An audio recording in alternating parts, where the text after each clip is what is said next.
At 2:14 a.m. on November 14, 2025, the quiet shoreline of Novorossiysk, Russia's largest Black Sea oil lifeline, lit up like a burning horizon. Sensors across the region picked up the first impact, a low-flying projectile slicing through the darkness at nearly 900 kilometers per hour. 2 seconds later, the ground shook. A second explosion followed, then a third. Within minutes, a port that normally moves 1.4 million barrels of crude per day was engulfed in fire. What stunned analysts was not the strike itself, but the precision. Ukrainian long-range Neptune missiles, confirmed by Kyiv to have a reach of 1,000 kilometers, hit their targets so cleanly that even Turkish sailors anchored nearby captured the shockwave as it rolled across the bay. The videos spread instantly. Fireballs rose over the Sheshkaris terminal. The silhouette of an S-400 launcher collapsed in the flames. A plume of smoke reached more than 300 meters into the sky. Then came the moment no one expected. At 2:37 a.m., Russia's statewide pipeline monopoly Transneft issued an emergency message forcing every loading operation to halt. Tankers were stranded, crude transfers frozen. For the first time since the invasion of Ukraine began in 2022, 20% of Russia's entire seaborne oil exports went offline in a single night, the equivalent of shutting down a major OPEC producer with one blow. And then, something even more dramatic happened. Global oil markets reacted instantly. Brent futures jumped nearly 3% in under 40 minutes. Traders in London couldn't believe the charts. Analysts in Singapore described it as the most significant disruption to Russian energy logistics since the 1990s. The Kremlin scrambled to respond, deploying emergency forces and locking down civilian neighborhoods after secondary blasts hit an ammunition depot near residential blocks. Because the unthinkable had occurred. Ukraine had not only penetrated one of Russia's most heavily defended coastal zones, it had exposed a larger crisis the Kremlin could no longer hide. And that was only the beginning. To understand why the Novorossiysk strike shook Moscow more violently than any battlefield loss, one must look at what this port represents inside Vladimir Putin's war machine. Novorossiysk is not just another coastal facility. It is Russia's primary Black Sea energy artery, a hub that handles nearly 30 million tons of crude every year, much of it flowing through the Caspian Pipeline Consortium, Kazakhstan's main export route, and a crucial link in Russia's own petroleum exports. In simpler terms, if St. Petersburg is Russia's window to Europe, Novorossiysk is its fuel tank. For more than 2 decades, Putin built his political power on one fundamental promise: stability. Stability of prices, of supply chains, of daily routines, even during war. Russians were told their homeland was untouchable, shielded by layers of advanced S-300 and S-400 systems, each launcher costing over $300 million. These units, deployed in clusters of 12 at the port, were widely advertised as impenetrable. State television called them the Iron Wall of the South. But by late 2025, this illusion had already begun to fracture. Months of Ukrainian drone strikes, many confirmed by Western intelligence sources and analyzed in outlets such as Reuters, BBC, and DW, had revealed cracks in Russia's air defense network.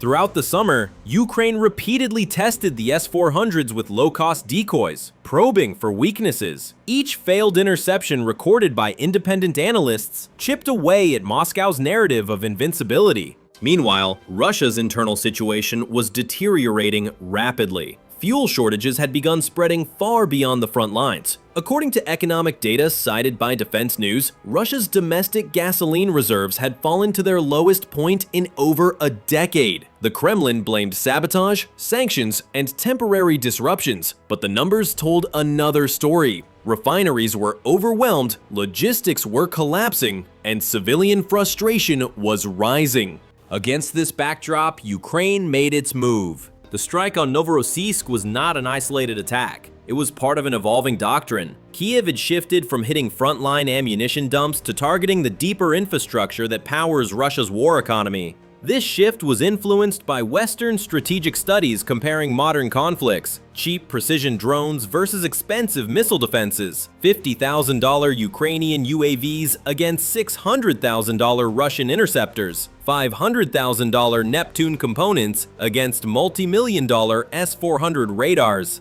The imbalance was staggering.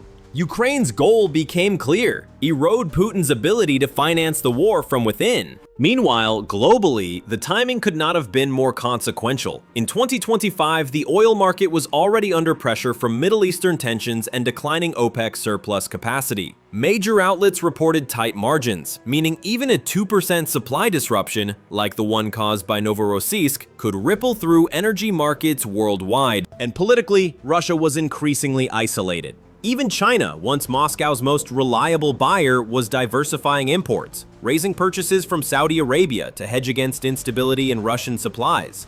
Japan had just announced synchronized sanctions targeting Russia's shadow fleet, those ghost tankers operating without insurance, signaling systems, or legal oversight. Inside Russia, the anxiety was palpable. The attack eroded not just economic capacity, but also public confidence, the psychological centerpiece of Putin's domestic control. A port that had symbolized strength had become a symbol of vulnerability. And the Kremlin knew it. What unfolded after the first Neptune impact was not a simple strike. It was a layered, multi-phase operation designed to overload, confuse, and ultimately blind one of Russia's most fortified coastal zones. According to analysts cited by BBC and Jane's Defense Weekly, the sequence resembled a textbook saturation attack, except executed with a level of precision that left even Western observers stunned. The escalation began hours earlier, long before the world saw the fireballs rising over the Black Sea. At approximately 10:42 p.m. on November 13th, Ukrainian intelligence units detected a rare vulnerability. Multiple S-400 radars near Novorossiysk were operating at partial capacity after an earlier maintenance cycle. For the first time in months, the port's eastern quadrant briefly lacked overlapping coverage. Kiev moved instantly. By 11:10 p.m., the first wave launched. Dozens of FP-series kamikaze drones, each worth less than $20,000, flying low and slow across the water. Their purpose was not destruction, they were bait. Footage posted online, later geolocated by OSINT groups, showed Russian air defense crews firing wildly into the night. Operators appeared overwhelmed, spinning launchers toward phantom targets as the drones swarmed like metallic insects. Every intercepted decoy forced expensive radars to light up and exposed firing patterns to Ukrainian surveillance aircraft far to the west. Then came the first twist. While Russian forces focused on the decoys approaching from the south, a second wave, this time reconnaissance drones, approached from the northeast along a commercial air corridor. Because they flew low and mimicked civilian profiles, Russia hesitated to engage. That hesitation became fatal to the defense grid. Using the recon feed from these drones, Ukrainian operators confirmed which S-400 units were active, which were reloading, and which were cold. The moment the pattern became clear, the real strike began. At 1:07 a.m., long-range Neptunes, Ukraine's newest domestically produced cruise missiles, lifted off from an undisclosed location nearly 800 kilometers away. Western analysts later confirmed these missiles flew at treetop altitude, using terrain masking to slip under radar arcs. Each missile carried a warhead optimized for fuel depots and heavy infrastructure.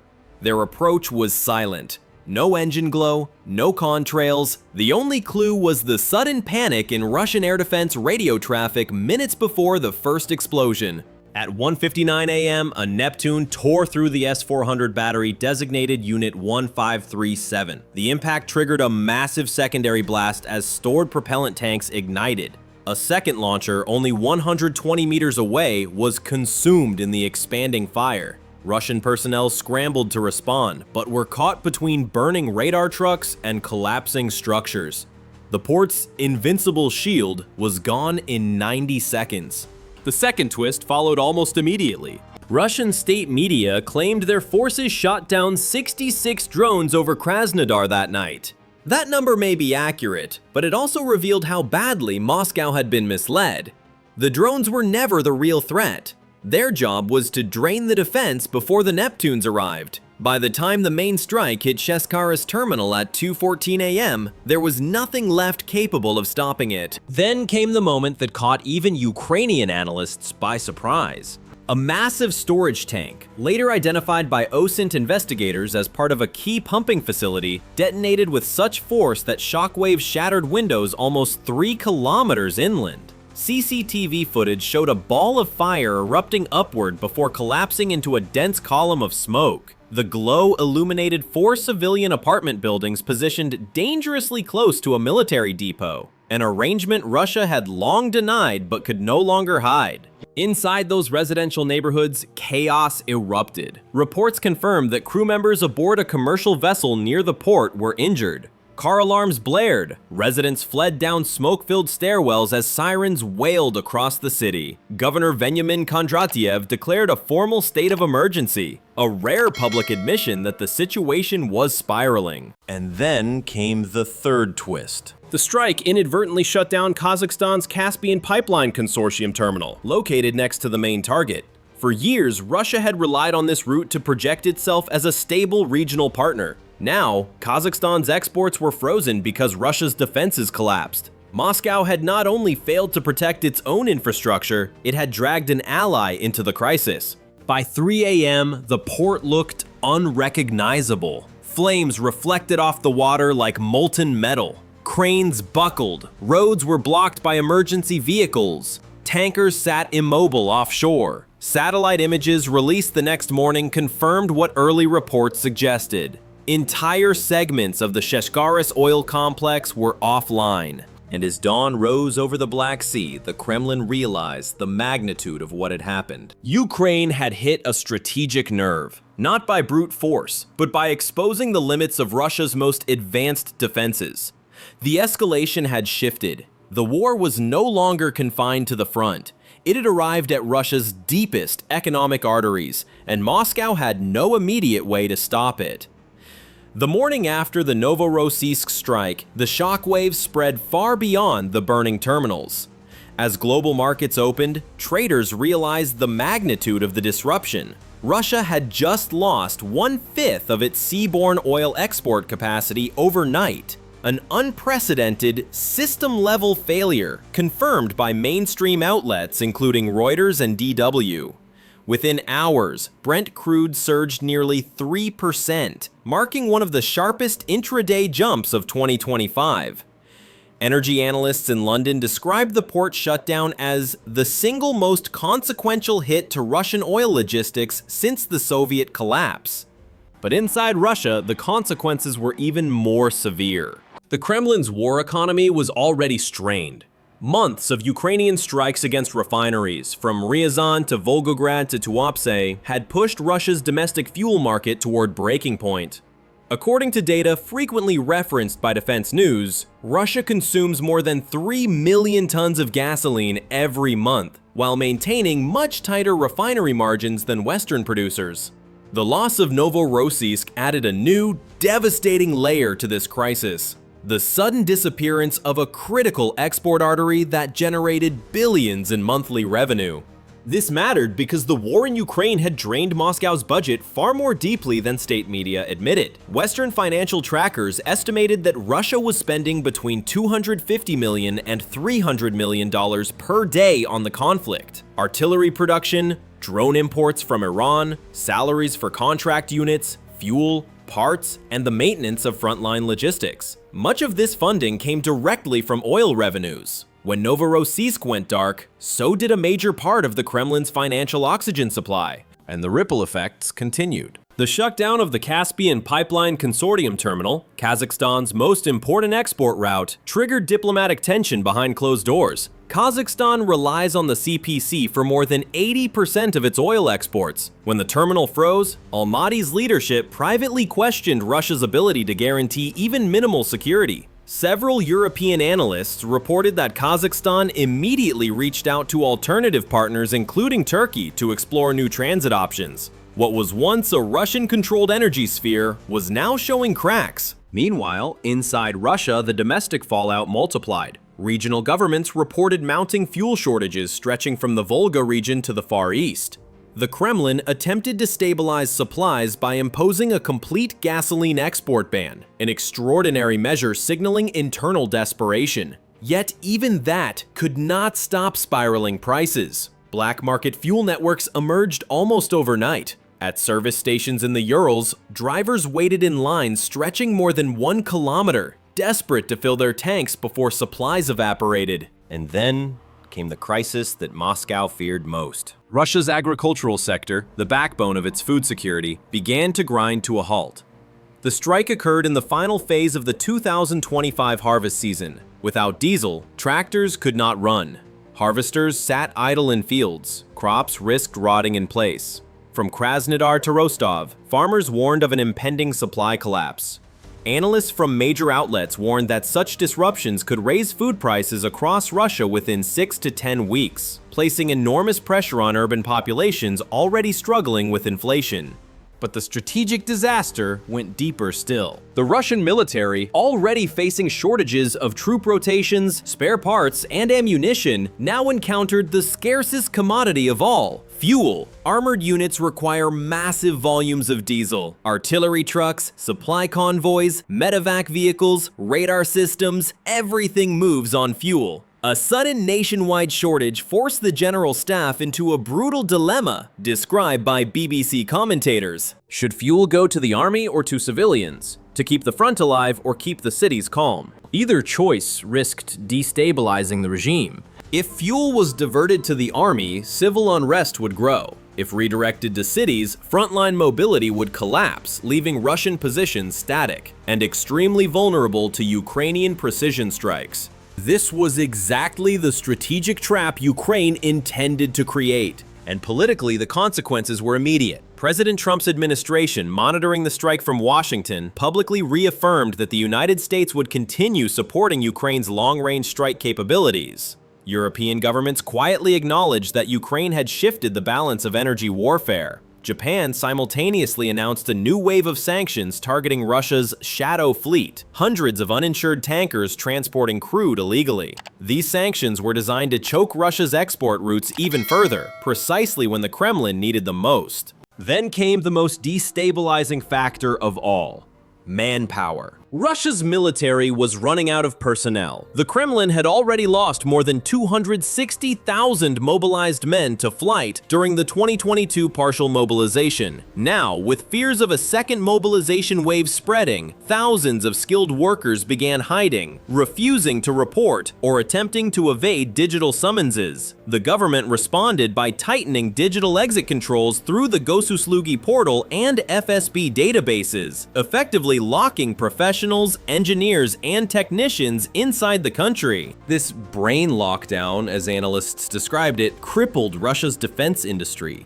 Skilled workers who would normally repair refineries, maintain S-300 launchers, or operate complex infrastructure were now forced into hiding to avoid mobilization. Production bottlenecks became chronic. Military repairs slowed. Even civilian infrastructure, railways, energy grids, airports, suffered from a sudden lack of essential personnel. The spillover was unavoidable. When the last Hope fuel train crashed near Smolensk on September 25th, destroying millions of liters of gasoline, OSINT investigators pointed out a disturbing reality. Russia's Western logistics corridor was operating without basic wartime security measures, with key workers avoiding state facilities. Routine maintenance and safety inspections were collapsing. What should have been a preventable accident became a national embarrassment, halting a strategic rail line for hours. Novorossiysk exposed something deeper than a military failure. It revealed a system under extreme stress: economic, logistical, political, and social. A fuel-dependent war was being fought by a country running out of fuel. A mobilization effort was being sustained by a population refusing to fight. A global energy power was being undermined by its own failing infrastructure. This was the real impact of the Novorossiysk strike.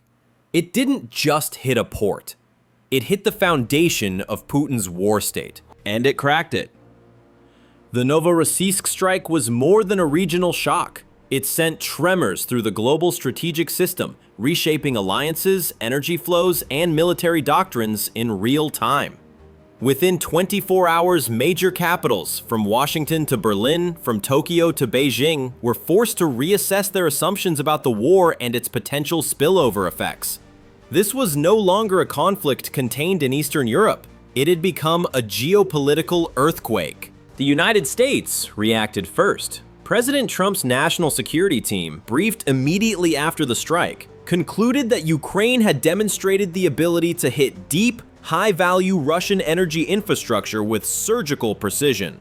For the Pentagon, this reinforced a broader trend observed over 2 years of war: inexpensive, agile weapons consistently outperforming large, static defensive systems. Internal assessments cited by American media emphasized a stunning ratio. Ukraine's long-range drones and cruise missiles, costing between $50,000 and $500,000, neutralized Russian air defense assets worth well over $300 million each. The strike confirmed what many strategists had warned: the age of missile-dominant warfare was giving way to an era defined by cheap, intelligent, massed systems. NATO reacted next. European security officials warned that Russia's inability to defend critical national infrastructure raised new concerns about Moscow's stability. According to analyses shared with DW and Jane's Defense Weekly, if Russia's S-400 umbrella, the very system exported to China, India, and Turkey, could be neutralized by layered drone deception tactics, then other nations relying on it needed to rethink their defenses. German military analysts described the Novorossiysk strike as the S-400's worst public relations disaster, a phrase that quickly spread across European defense circles. For NATO planners, the implications were profound. If Ukraine could repeatedly punch holes in Russia's air defenses, it meant Russia had far fewer ways to deter Western reconnaissance flights, missile tracking operations, and intelligence platforms in the Black Sea region. It also meant Russia's deterrence posture, built on the myth of airtight anti-access zones, was crumbling. Then came China. Beijing watched the fallout with deep concern. China had spent years building a global refueling network that relied heavily on discounted Russian crude. The temporary shutdown of Novorossiysk created volatility that threatened China's industrial supply chain, forcing Beijing to increase imports from Saudi Arabia and the UAE to compensate. Analysts in Asia noted that China was now more dependent on Middle Eastern stability than at any time in the last decade, a strategic vulnerability Beijing has long tried to avoid. More importantly,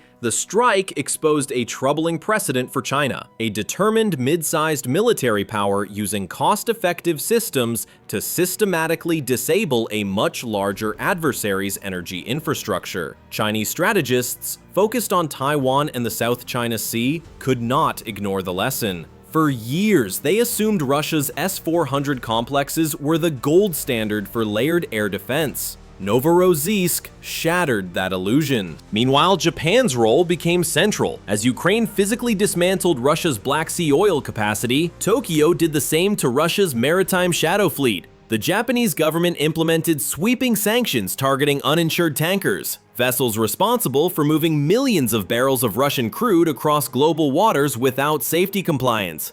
These sanctions were backed by strict insurance restrictions and port entry bans, effectively grounding dozens of dark fleet ships overnight. Together, Ukraine's missiles and Japan's regulations formed a pincer movement. One struck the infrastructure, the other struck the logistics. But the global consequences didn't end there. The Middle East, already strained by periodic escalations in the Strait of Hormuz, felt the pressure immediately. A 2 to 3% spike in global oil prices placed additional stress on Gulf economies managing their own internal transitions. Saudi Arabia publicly reaffirmed output stability to prevent further market panic, but analysts warned that any additional disruptions, whether in Ukraine, Russia, or the Red Sea, could trigger a prolonged period of volatility. European Union officials, meanwhile, sounded the alarm about secondary effects. Moldova and Georgia, long vulnerable to Russian coercion, now found the Kremlin distracted and weakened.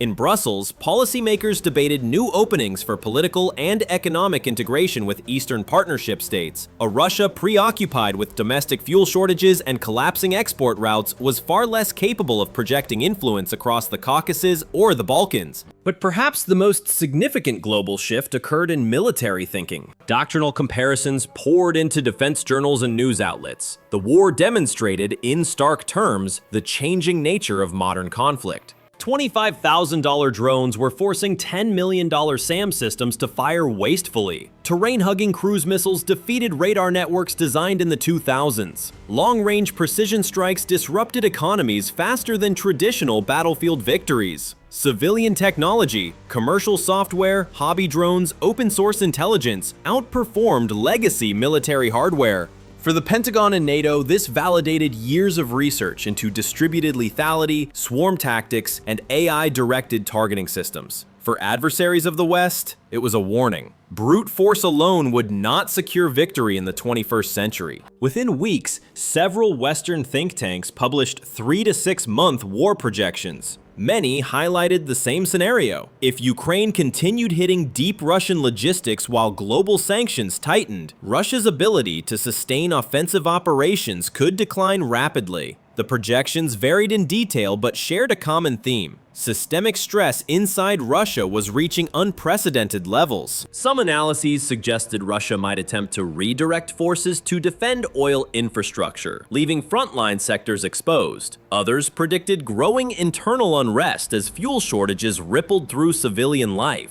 A few raised concern about unpredictable political decisions from Moscow as pressure mounted. Across the world, governments, militaries, and energy markets understood one truth. The strike on Novorossiysk was not an isolated event. It was a turning point, one that reshaped the balance of global power, rewrote energy politics, and signaled that the war had entered an entirely new phase. Ukraine had changed the rules of the game, and the world had no choice but to adjust. When daylight finally broke over the Black Sea, the smoke still rising from Novorossiysk painted a bleak message across the horizon. Russia's war machine was far more fragile than the Kremlin had ever admitted. A single night, just a few minutes of precise strikes, had exposed systemic weaknesses in Moscow's defenses, its energy infrastructure, and its political stability. What was meant to be one of Russia's safest, most protected ports had instead become a symbol of vulnerability. The consequences rippled through every layer of Russian society. Fuel shortages spread across cities, harvest machinery stalled in the fields, long lines formed at gas stations stretching hundreds of meters. Regional officials scrambled to calm civilians as frustration grew. Even Moscow and St. Petersburg felt the shock, with residents suddenly aware that supply stability, once guaranteed, was no longer assured. Internationally, the strike changed everything. NATO assessed that Russia's anti-access capabilities were not as formidable as once assumed. Asian buyers reconsidered their dependence on Russian crude. Japan tightened its grip on the shadow fleet. European capitals sensed an opening to reduce Moscow's influence across the Caucasus. And China, Russia's most critical economic partner, quietly shifted oil purchases towards Saudi Arabia, signaling strategic caution. But above all, the psychological impact inside Russia may have been the most significant.